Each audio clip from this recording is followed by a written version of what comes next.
যেতে পারি সোজা ঘরে যাব, মা সেলাই করা সুতো আছে ওই দিয়ে আর পেঁচিয়ে গোলায় দিয়ে ঝুলে পড়বো।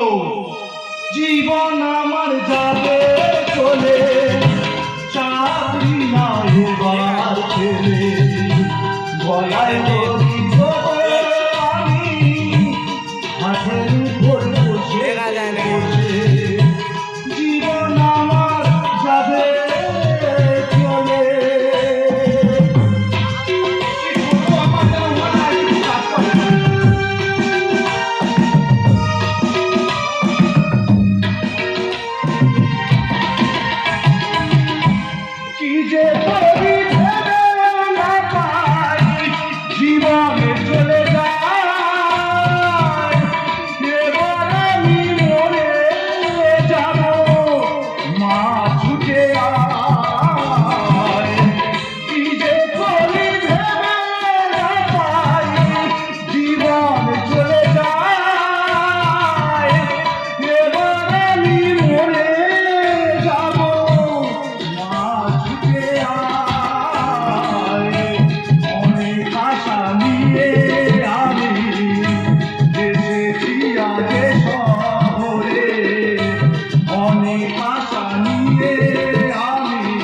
গলায় দড়ি দেবো আমি, হাতের উপর বসে বসে। গলায় দড়ি দেবো আমি, হাতের উপর বসে বসে। গলায় দড়ি দেবো আমি, হাতের উপর বসে বসে। তারা মানুষ আর মানুষ আছি, পুরো খেকি কুকুর হয়ে ঘুরতে, যেন যার পাই তার খাই। কি করব, সংসারে এত অভাব, পেটে ভাত নেই আর মাথার উপর ছাদ নেই। বিয়ে পাশ করে করতেছি, একটা চাকরির খুঁজে শহরে এসেছি। আজ সকাল 11টায় আমার ইন্টারভিউ, কি হবে কি জানে। ঘুরে ঘুরে আমার এমন অবস্থা হয়েছে, আয়নায় নিজের মুখ দেখে নিজে উঠেছি। পাড়ার ছেলেরা বলতেছে, বলে তোর কি কেউ শুকনো বান মেরেছে? রাস্তা দিয়ে আসতেছি, একটা ভিখারি জিজ্ঞেস করতে, যে শোন তোর এ কি হাল, তোর যদি এলাকায় দ্বিতীয়বার দেখি তোর আমি ঠ্যাং ভেঙে দেবো। মানে কি সর্বনাশ হয়েছে দেখো। সে ভিখারিও ভাবতেছে যে আমি ওর মতো ভিখারি ভিক্ষা করতে পারি। অনেক আশা নিয়ে শহরে এসেছি দাদা। পাড়ার ছেলেদের কাছে গল্প দিয়েছি, ভাই যদি চাকরি পাকা করতে পারি তো ঘরে গিয়ে গোটা পাড়া গেড়ি ঝোল খাওয়াবো। বেশি লেট করে লাভ নেই, আমার সকাল আজকের 11টায় ইন্টারভিউ, আমার এখনই চলে যেতে হবে। গলায় দড়ি দেবো আমি, হাতের উপর বসে বসে। গলায় দড়ি দেবো আমি, হাতের উপর বসে বসে।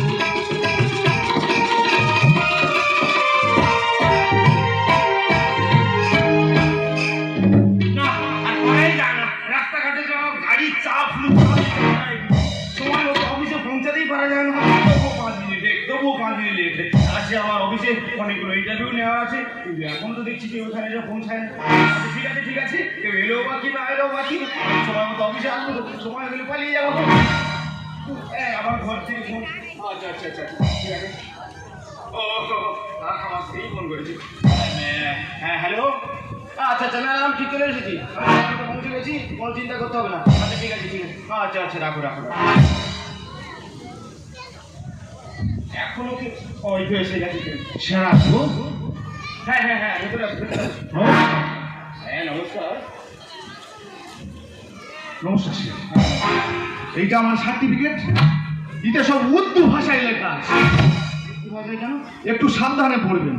আচ্ছা আচ্ছা দাও দাও। আচ্ছা সে উর্দু ভাষায় দেখি তো, সব ইংলিশ ভাষায় লেখা, উর্দু ভাষায় বলছিলে কেন? এ মনে হয় ঘুষ দিয়ে চাকরি পেয়েছে, ভালো করে দেখুন। আচ্ছা ঠিক আছে, বলছি কি তোমার নাম কি জানো? আমার নাম ফকল।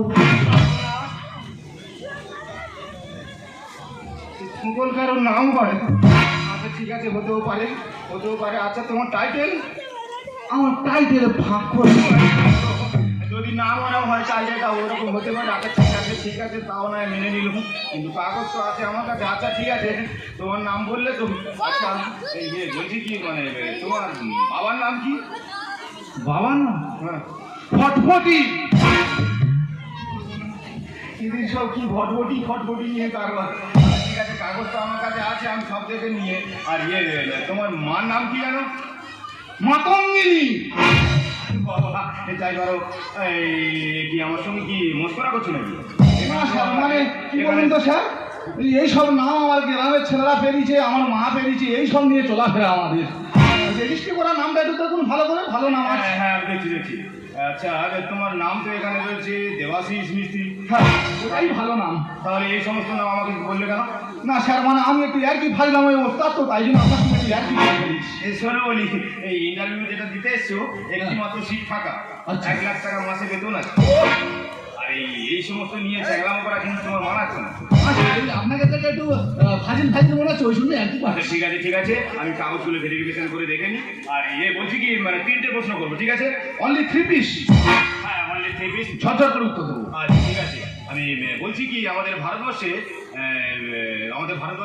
রাষ্ট্রপতির নাম কি বলো? হ্যাঁ, রাষ্ট্রপতির নাম কি বলো? হ্যাঁ আমি বলছি তো আমাদের ভারতবর্ষের রাষ্ট্রপতির নাম কি বলো? হ্যাঁ, আমিও তো সেটাই বলছি, আমাদের রাষ্ট্রপতির নাম কি বলো? আরে তুমিই বলো। ও আচ্ছা সরি, আমি বলবো। হ্যাঁ মাথা ঠিক নি, 4-5 দিন খাইনি তো। আমাদের বর্তমানে রাষ্ট্রপতির নাম কি? দ্রৌপদী মুর্মু। বেশ খুব সহজ প্রশ্ন তো, যে কেউ বলতে পারে। হ্যাঁ। আরেকটা মানে 2 নম্বর প্রশ্ন করছি। সেকেন্ড। আচ্ছা আমাদের ভারতবর্ষের জাতীয় সঙ্গীত কি? স্যার বলছিলাম ভারতে তো বহুত ভাষা আছে, হ্যাঁ তা কোন ভাষায় বলবো? এই তো বড্ড মস্করা করছে। দেখো ভেবো না আমি একজন অফিসার, বুঝেছো? আপনি অফিসার? যে ভাষায় তোমার মাকে রাখো সেই ভাষায় বলো। ও স্যার, আপনি অফিসার? না বলছিলাম জৈব সার না রাসায়নিক সার।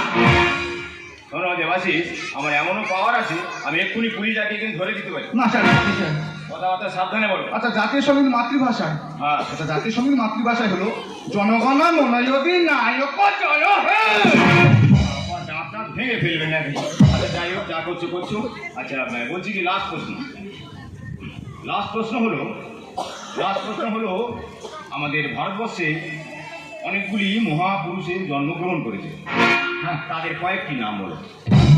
স্যার বলছিলাম মহাপুরুষ তো বহুত আছে, হ্যাঁ কয়েক পিস কাপুরুষের নাম ছেড়ে দেবো? বারবার একই কথা বলছি। স্যার না, মানে কাপুরুষের নাম ঝাড়তে বললে আপনার নামটা প্রথমেই ঝাড়তাম। শোনো, তোমার এই উল্টো পাল্টা কথার জন্য কিন্তু আমি বিশাল বড় একটা পানিশমেন্ট দিতে পারি। না স্যার বলছি, আমাদের মহাপুরুষরা হলে যেমন রবীন্দ্রনাথ ঠাকুর, হ্যাঁ। ঈশ্বরচন্দ্র বিদ্যাসাগর, হ্যাঁ। স্বামী বিবেকানন্দ, অমুক তমুক। আর অমুকটা কি আর তমুকটা কি? স্যার অমুকটা আমি, হ্যাঁ। তমুকটা আমার বাবা। তুমি আর তোমার বাবা মিলে যদি চাকরি করে নিতে তাহলে আমার কাছে কেন? স্যার সাবধানে কথা বলো। ঠিক আছে স্যার, আমার চাকরিটা দিন স্যার। আচ্ছা আমি কাগজে একটু ভালো করে দেখে নিই। তো মাস্টার ডিগ্রি করে এসেছি, হ্যাঁ, ডিগ্রি পাস করা, তারপরে সব বিষয়ে একদম তো ভালো নাম্বার পেয়েছি। 100 ভেরি ট্যালেন্টেড। আচ্ছা দেবাশিস বলছিলাম কি মানে কাগজপত্র একদম গায়ে হাত দাও না। আরে গায়ে হাত দিলে কি হয়েছে? আচ্ছা বলছি কি মানে কাগজপত্র সব একদম সব রেডি, সব ঠিক আছে, কিন্তু বিষয়টা হলো ওই মানে কিছু পেতে গেলে আর কিছু অবশ্যই দিতে হয়, বুঝেছো? আর আশা করি বুঝতে পেরেছো। একটু ভালো করে বলুন তবে তো বুঝবো। সোজা কথাটা বলা গেল না, ডাইরেক্ট বলতে হবে। আরে 5 লাখ ডোনেশন দিতে হবে। ও স্যার নাম খারাপ কোটায় আছে, আমি ঘরে যাবো। আমি বলবো কিভাবে? না বলছিলাম স্যার, ওই 5 লাখ থেকে 5টা শূন্য বাদ দিয়ে দিলে হয় না? মানে সব বাদ দিলে 5 থাকি না, মানে ওই 5 টাকা নিয়ে আপনি খৈনি যাও কিনে খেতে পারতেন। আজকালে ওই রকম মানে শুকনো কথায় চিড়ে হয়েছে না, বুঝেছো? কাগজ নাও, আরো অনেকে পেছনে লাইন রয়েছে তাদেরকে ওদের পায়ে হচ্ছে আমার চাকরি দিন স্যার। তুমি তো নিচেই চাচ্ছ না। 5 লাখ দাও, দিলে চাকরি হয়ে যাবে। এর কে চাকরি দিয়েছে রে বাবা? টাকার জন্য চাকরি দেবে না? আমি চলে যাবো। চলে যাবে না, এখনো দাঁড়িয়ে রয়েছো? যাবো স্যার, ভালো কথা বলছি, চাকরিটা দিন, কিন্তু আপনার ব্যবস্থা আমি করে দিতে পারি এক্ষুনি। আপনি টুপি পরে আছেন, টুপি নিচে কি দেখি? কে আছে? তাকে দেখবে? টুপিটা খুলুন, টুপিটা খুলুন। টুপি নিচে কি? ইয়ে! গোটা পুরো অ্যালবিস্টার তো যেন ফুটবল খেলার মাঠ তৈরি এই উল্টো উল্টো কথা বলো না। আমার চাকরি হবে না সময় নষ্ট করে টাকার জন্য আপনি আমাকে চাকরি দেবেন না টাকার জন্য না, টাকার জন্য না, টাকা বলো না, ডোনেশন ডোনেশন বলো। ঠিক আছে, আমি চলে যাচ্ছি কিন্তু পরে এসে আপনার কিন্তু মুখোশ খুলে দেবো। আপনি যদি আমার এলাকায় হতেন না আপনার ওই টাকা আমি ফাটিয়ে দিতাম। কে এলো পঞ্চায়েতে বেড়ে কতজনের এরকম কলমের বেড়ে জব্দ করে দিয়েছি, কতজনের লাইভও করে দিয়েছি। যাই হোক, আমি একটাই সিট ফাঁকা আছে, কিন্তু ফোন করে তো আমি একজনকে ডেকেছি, ওই সিটটা তাকেই দেবো। 1 লাখ টাকা মাসে বেতন এসেছে বোধহয়। স্যার মিতা, আসো আসো, ভেতরে আসো, ভেতরে আসো। হ্যাঁ, বলছি কি কেমন আছো তুমি? আমি একদম বিউটিফুল স্যার। তাই নাকি? হ্যাঁ স্যার, আর আপনি কেমন আছেন? আমি আমি এতক্ষণ তো ছিলাম তুমি আসার পরে পুরো ভেরি ভেরি ভেরি এই না হলে আমার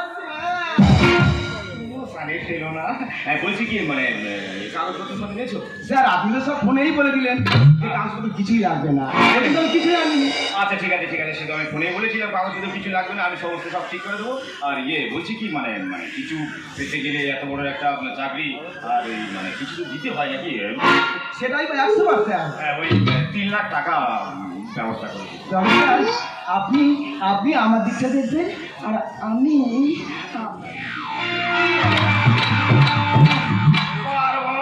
ইমোশনে ঘর ইমোশনে। ঠিক আছে ঠিক আছে, দুই দুই দুই দুই। স্যার আমি একটা কথা বলবো স্যার, আপনি তো আমাকে ডেকেছেন, আমি তো আপনার কাছে এসেছি। হ্যাঁ। স্যার এই আপনার অফিস রুমের গেটটা বন্ধ আছে তো? গেট আমার অনুমতি ছাড়া কেউ আসতে পারবে নাকি ভেতরে?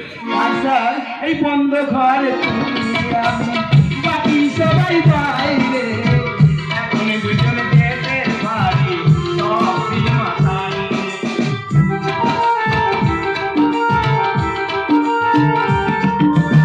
এই বন্ধ ঘরে তুমি আমি বাকি সবাই বাইরে, এখন দুজনে যেতে পারি সব সীমা ছাড়িয়ে। দরজাতে কি এই মুসলিম, দরজাতে কি এই মুসলিম, সিনেমিটার মাঝে। আচ্ছা আচ্ছা ঠিক আছে, যে 2 লাখ চেয়েছিলাম হ্যাঁ, তাও স্যার। মাইনাস করে দিলাম। এই সময় মন কি বলছে জানো? স্যার। প্রেম প্রেম বন্ধুত্ব সবাই ছিলাম। করে কাজ করলাম, কানে কানে ভালোবাসি বলে গেলাম, তুমি আমি যারা কেউ সেই কথা জানতো না। স্যার, প্রেম প্রেম বন্ধুত্ব সবাই ছিলাম। টুকু টুকু করে গেলাম, কানে কানে ভালোবাসি বলে গেলাম, আর কেউ সেই কথা জানতো না। কেউ জানবে না, স্যার, কেউ জানবে স্যার না। আমাকে ছেড়ে দিন স্যার। জানবে না। আজ তোমায় দেখে হলো মনে মনের কোণে, আজ তোমায় দেখে হলো মনে মনের কোণে, তোমার ডাকে ফুল হারালো, তোমার ডাকে ফুল হারালো, আমার স্বপ্ন করুণী দেখো চম্পা স্যার যে তুমি তন্দা ধরণী, যে তুমি তন্দা ধরণী, যে তুমি তন্দা ধরণী। তুই দেবাশিস না? হ্যাঁ ছবি এসে বলেছিলাম। আমি তো যাইনি, আমি তো পায়খানার পিছনে লুকিয়েছিল। স্যার একে বাড়ি বের করে দিন না স্যার। তুমি কথা ছিলে বলছো না? পায়খানার পিছনে কিছু দেখোনি তো? সব দেখে ফেলেছি। আরে কি ম্যাডাম, কি আপনার হাল? কেন আমি তো ঠিকই আছি, আপনার হাল তো পুরো বেহাল। বাবা কি সাইজ হয়েছে দেখো, কি অবস্থা দেখো গো। কেন আমি তো ঠিকই আছি। আপনি ঠিকই আছেন, আপনার পোশাক আশাক গুলো একটু নষ্ট হয়ে গেছে। এখানে হ্যাঁ তুমি এখন বাড়ি চলে যাও দাদা, বাড়ি তো বড় বিপদ, তুমি এখন বাড়ি চলো। এ ভাই থাম। এই স্যার, বাড়ি যা বাড়ি যা। আমি বলেছিলাম যখন হোক এসে আপনার মুখোশটা খুলবো। ঘুষের জন্য আমার চাকরি দেয়নি, এরা একটা ব্যবস্থা করে দিয়ে তবে আমি যাব। কি একটু দাঁড়া। আর ম্যাডাম সঙ্গে আপনারা আমি সাহায্য করে দিয়ে যাব। স্যার মানুষ হয়েরা টাকা দিচ্ছে যারা, চাকরি দিচ্ছে তাদের জন্য, গরিবের স্বপ্ন এদের জন্য আর কোনোদিনে হবে না তো পূর্ণ। দাদা বাড়ি চলো, দাদা বাড়ি চলো, কি হবে তা জানে না। মানুষেরা টাকা দিচ্ছে যারা, চাকরি দিচ্ছে তাদের জন্য, গরিবের স্বপ্ন এদের জন্য আর কোনোদিন হবে না তো পূর্ণ। দাদা বাড়ি চলো না, কি হবে কেউ তা জানে না। দাদা বাড়ি চলো না, কি হবে কেউ তা জানে না। এরা ধর হাঁটবে না। আমার মধ্যে ভেতরে ঢুকে পড়তো তারপরে আরো উল্টোপাল্টা কথা বলতো। আমি তো মুখ সামলে তুই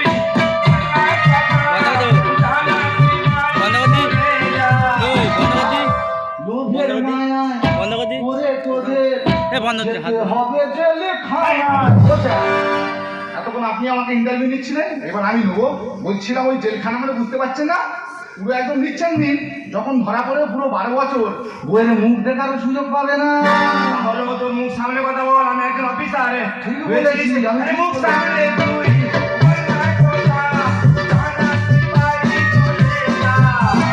লোভের মায়ায় ওরে তোদের যেতে হবে জেলখানায়। দাদা বাড়ি চলো না, কি হবে কেউ তা জানে না। দাদা বাড়ি চলো না, কি হবে কেউ তা জানে না।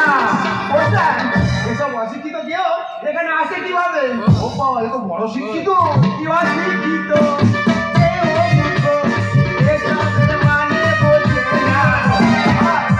তোরা হলি এই সমাজে নিশুতি রাতের আগ হায় না। তুমি হায় না, না তুমি হায় না, না তুমি উদ্বিরাল। অশিক্ষিত মানে বোঝে না। তোরা হলি এই সমাজে নিশুতি রাতের আগ হায় না। এবার কি বলে যায় আমরা তো এখন অসহায়। এবার কি বলে যায় আমরা তো এখন অসহায়। মানুষেরা টাকা দিচ্ছে যারা, চাকরি দিচ্ছে তাদের জন্য, গরিবের স্বপ্ন এদের জন্য আর কোনোদিন হবে না তো পূর্ণ। দাদা বাড়ি চলো না, কি হবে কেউ তা জানে না। দাদা বাড়ি চলো না, কি হবে কেউ তা জানে না। স্যার সত্যি স্যার সত্যি এখন দাঁড়িয়ে দাঁড়িয়ে আপনার যে ব্যবহার, এই ব্যবহারগুলো আমি দেখছিলাম স্যার। সত্যি স্যার সত্যি। জানেন স্যার, জানেন আজকের এই সমাজে যেমন ঘুষ নেওয়াটাই অপরাধ, তেমনি ঘুষ দেওয়াটাই অপরাধ। তুমি এ কথা বলছো? হ্যাঁ স্যার, হ্যাঁ আমি এই কথাই বলছি, কারণ বলতে আমি বাধ্য। স্যার বলতে পারি স্যার, এই কিছুদিন আগে যেসব ছেলেরা এই ছাত্রী ছেলেরা চাকরি দেওয়া হয়েছে, বলতে পারি স্যার আজকের সমাজে তারা কোথায় গিয়ে দাঁড়াবে জানেন স্যার, জানেন সেই সব ছেলেরা আজকে দাঁড়িয়ে দাঁড়িয়ে ঘুরে বেড়াচ্ছে শুধু একটি চাকরির জন্য। তাদের হয়তো তার বাড়িতেও বৃদ্ধ বাবা মা আছে, স্বামী স্ত্রী আছে, ছোট্ট একটা বাচ্চা আছে।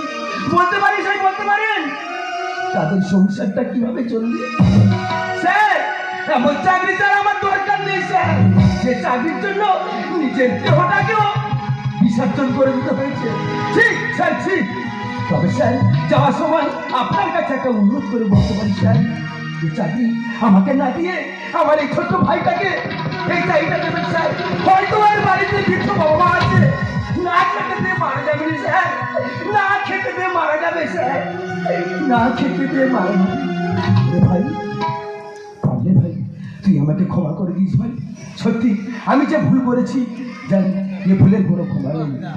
তবে ভাই যাওয়ার সময় তোর কাছে করজোড়ি করে অনুরোধ করে বলে যাই স্যার, পারলে পারলে এই ছোট বোনটাকে ক্ষমা করে দিস ভাই, ক্ষমা করে দিস ভাই, ক্ষমা করে দিস।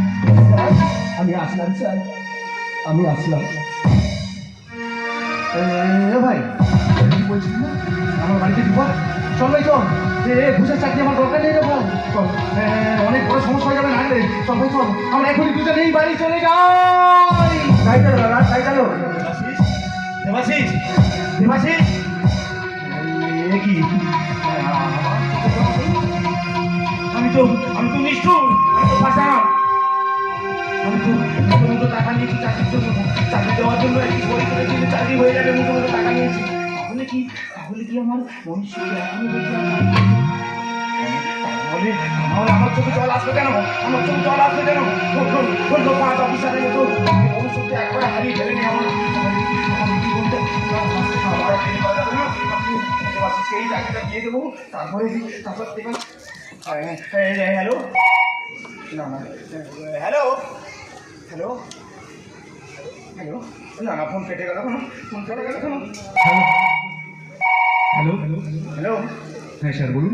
দেবাশিস, হ্যাঁ বলুন। শোন না ভাই, আর এই অফিসে যে ঘটনাগুলো ঘটেছে, আর পারলে ভাই মন থেকে মুছে দে। আর তোর জন্য সুখবর আছে বুঝেছিস।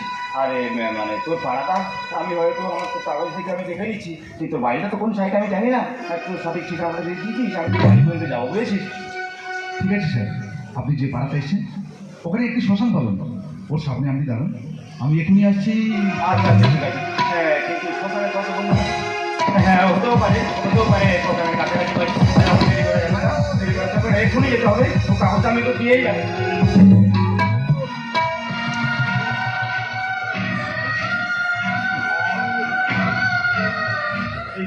এই তো শ্মশানের কাছাকাছি চলে এলো। এখানে ঘর বাড়িও নেই, কোথায় গেছে না? আসিস, এটা কে? এটা কি জানিস স্যার? এটা হলো আমার আপন ভাই।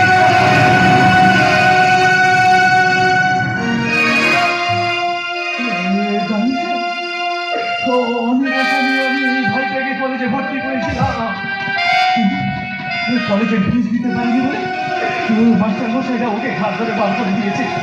সেই অপমানে আমার আত্মহত্যা করেছে স্যার। দেবাশিস, দেবাশিস, সত্যি সত্যি আমি যে কি বলবো তোকে, আমি মুখের ভাষা খুঁজে পাচ্ছি না। তোর ভাইয়ের এবং তোর কষ্ট শুনে আমার চোখে জল এসে যাচ্ছে। আপনি এক কথাও চোখে জল ফেলবেন না স্যার, কারণ জানেন কি, এই আপনাদের মতো মানুষের চোখের জল যদি আমার ভাইয়ের শরীরে পড়তেছে, ওর শরীরটা অপবিত্র হয়ে যাবে স্যার, ওর শরীরটাকে অপবিত্র হয়ে যাবে। কি জানেন স্যার, এই আপনাদের মতো কিছু গভীর স্বার্থবাদী মানুষের জন্য না, এই আমাদের মতো গরিবদের জীবনে নেমে আসে শোকের কালো ছায়া। একটা কথা মনে রাখবেন স্যার, হাত থেকে কাঁচের গ্লাস পাকা মেঝেতে পড়ে গেলে সে গ্লাস যেমন আর ফিরে পাওয়া যায় না, তেমন মনুষ্যত্ব যদি একবার বিক্রি হয়ে যায় না স্যার, সে মনুষ্যত্ব আপনি কোনোদিন ফিরে পাবেন না স্যার, সে মনুষ্যত্ব আপনি কোনোদিন ফিরে পাবেন না স্যার, সে মনুষ্যত্ব কোনোদিনও ফিরে পাবেন না। শুধু ভদ্র পোশাক পরলে ভদ্র মানুষ হওয়া যায় না স্যার, তার জন্য মনটা বড় হওয়া দরকার। আমার লজ্জা হয় কি জানেন স্যার, এই ভারতবর্ষে আমি জন্মগ্রহণ করেছি, সেখানে রবীন্দ্রনাথ, স্বামীজি, নেতাজির মতো বীর পুরুষ মহাপুরুষরা জন্মগ্রহণ করেছে, আর আপনাদের মতো কিছু কাপুরুষ জন্মগ্রহণ করেছে স্যার। কি যাচ্ছি আপনাকে শত কোটি ধিক্কার স্যার, আপনাকে শত কোটি ধিক্কার। নারে দেবাশিস, নারে দেবাশিস, তোর এই কথাগুলো অসত্য নয়, তোর কথাগুলো সত্য, তোর কথাগুলো নীতিগত, তার মতো দিচ্ছে আমার এই প্রসাদ ভেদ করে আমার শরীরের মধ্যে ধারা কুচি যেন ভেতরটা। তাই আমি মনে একেবারে বিয়ে দিইনি রে, আর 5 জন অফিসার হাতে আমি করিনি, বাড়ি পর্যন্ত ছুটে এসেছি। ভাই এই দেখ টাকা নিয়ে এসেছি। দোষ কি আমার? দোষ কি আমার? আমি তো ওই আসলে পছন্দ করি না। আমার বাবা মুঠো টাকা ছড়িয়েছে। ওই আমার ওই চাকরিটা, আমি যে চাকরি করছি ওই চাকরির ইন্টারভিউ দিতে গিয়ে আমার বাবা 10 লাখ টাকা ঘুষ দিয়েছে। হ্যাঁ, একটাই অপরাধ অবশ্যই আমার হয়েছে, একটাই অপরাধ অবশ্যই আমার হয়েছে। 5 জনের মতো আমি যদি মন সত্য বিবেক সহ হারিয়ে ফেললাম, আর কি কি রইল? সমাজের হালটা কি হবে? তাই বলছি ভাই, একটিবার সুযোগ দিয়ে আমাদের এই অপরাধের প্রায়শ্চিত্ত করার জন্য এই দেখ না, এই লেখাটা নিয়ে চাকরিটা গ্রহণ করে আমাকে প্রায়শ্চিত্ত করার সুযোগটুকু দে ভাই, প্রায়শ্চিত্ত করার সুযোগটুকু দে না ভাই। আমাকে ক্ষমা করে দিস ভাই, আমাকে ক্ষমা করে দিস। আজ থেকে আমি প্রতিজ্ঞা করে যাচ্ছি, আমি এত বড় অফিসার, আমার শুধুমাত্র আমার সইয়ের কারণে লাখ লাখ টাকা বেতনের চাকরি আমি কনফার্ম করে দিতে পারি। আজ থেকে কথা দিয়ে যেতে পারি, যাচ্ছি তোকে আমি কোনোদিনও ঘুষ দেবো না, আর কাউকে ঘুষ নিতেও দেবো না। ভাই, তোর ভাইয়ের আর প্রাণ ফিরে পাবি না, ভাইয়ের সব কাজটা শান্তিভাবে করিস ভাই, শান্তিভাবে করিস, আর পারলে আমাকে ক্ষমা করে দিস।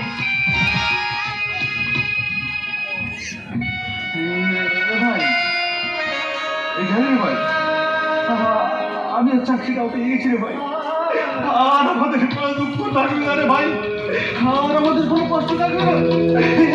এই তুই উঠে একবার কথা বল না, এই দেখ না আপনি চাকরিটা পেয়ে গেছি রে ভাই, এই তুই উঠে একবার দাঁড়াবো।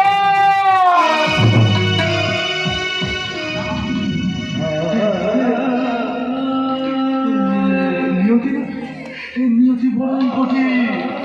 যখন আমার কাছে অর্থ ছিল না, তখন আমার আপনজন সবাই ছিল আমার কাছে, কিন্তু আজ আমার কাছে অর্থ হয়েছে, কিন্তু আজকে আমার সব থেকে আমার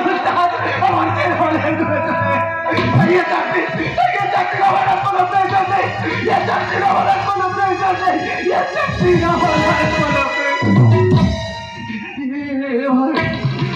তোকে নিয়ে আমার অনেক আশা, অনেক স্বপ্ন। না না না, তুই এভাবে চলে যেতে পারিস না। না না, আমার ভাইয়ের কিছু হয়নি, আমার ভাই তো ঘুমিয়ে আছে, ও কিছুক্ষণ পরেই উঠে দাদা দাদা বলে ডাকবে। ভাই, তোকে পরে চলে মিলেছে ভাই, একটিবার দাদা বলে ডাক না ভাই, একটিবার দাদা বলে ডাক। তুই তো আমার শুধু ভাই না, তুই তো আমার বন্ধু, তুই তো আমার দুঃখের সাথী, তুই তো আমার ছোটবেলার সঙ্গী।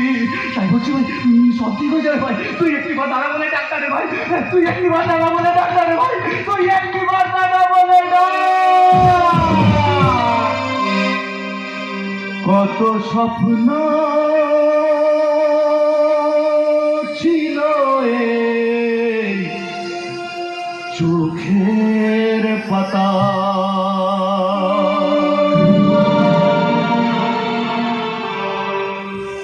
কত স্মৃতি ছিল এই মনের খাতায়,